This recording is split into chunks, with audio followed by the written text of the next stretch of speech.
Hello, parents and students. This is Mr. Bennett once again. I'm kind of continuing on my series on the ukulele. The last lesson we talked about how to tune the instrument and how to hold the instrument. Today we're going to talk about how to actually play the instrument. The first thing I want to review is how to hold. Every time I teach in my classroom, I always review how to hold the instrument, because the number one thing that causes physical pain in your wrist and your arm is students not holding the instrument correctly. If you're not holding it correctly, that's the first thing they complain about. Ow, my hand hurts. Ow, it's pinching my arm, you know.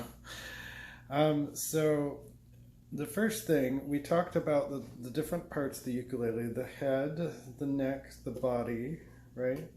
Head, neck, body. Touch your head. Touch your neck, touch your body. It's just like you. I mean, the instrument has its own shape. So grab the instrument by the neck, right?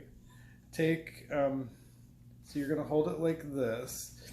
You're going to place it on your leg. Take your knee. I know it's awkward. Oh, camera knocked over. I've got it on my knee like this. I'm going to bring it up. Then I'm going to take my right hand and cradle it around here.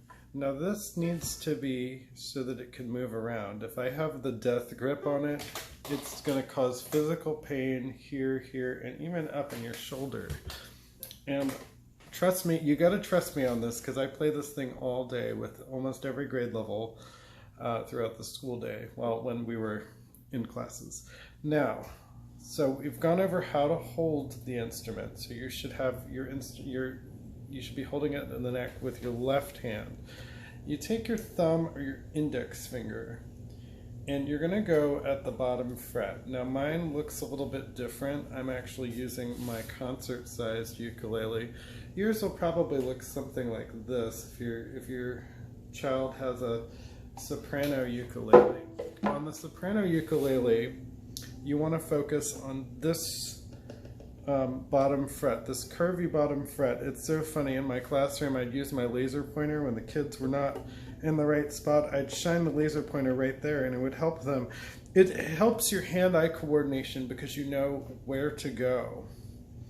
So you're not, just randomly strumming.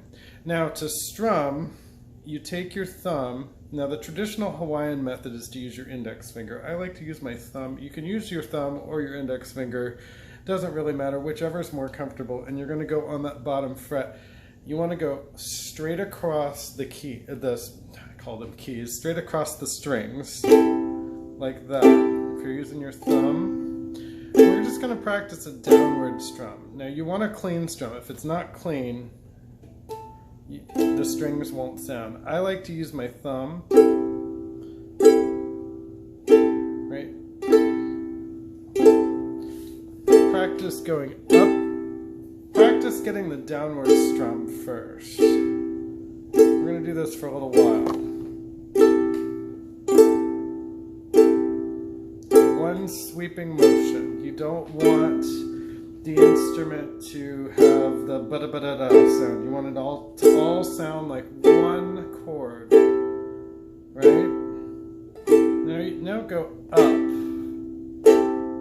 If you're using your index finger,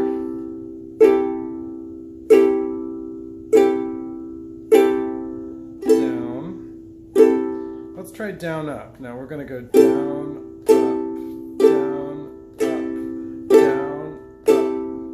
Now, it is very important that when you're holding it, that you're keeping it like, oh, keep knocking the camera over.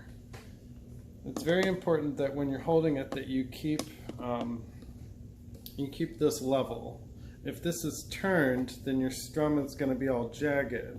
And a lot of students, that's a very common thing to do. If you're strumming, you want just gravity to do most of the work, because it's such a repetitive, when you're strumming on a string instrument, it's just a very repetitive thing. So I like to just come straight down, right?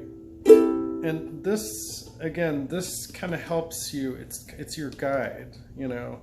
It's a visual for your hand-eye coordination. If you can just focus on that, it gives you that one little thing to focus on so that you're not going crazy and pulling your hair out, you know. So make sure that your instrument, make sure you're holding it correctly, and make sure that you're strumming with a downward strum. Let's practice down. Now we're going to switch to up strum. Now strum up, up, up, up. You want to get it to where it just sounds like one nice chord. You don't want to hear, what you don't want is you want just one nice swoop.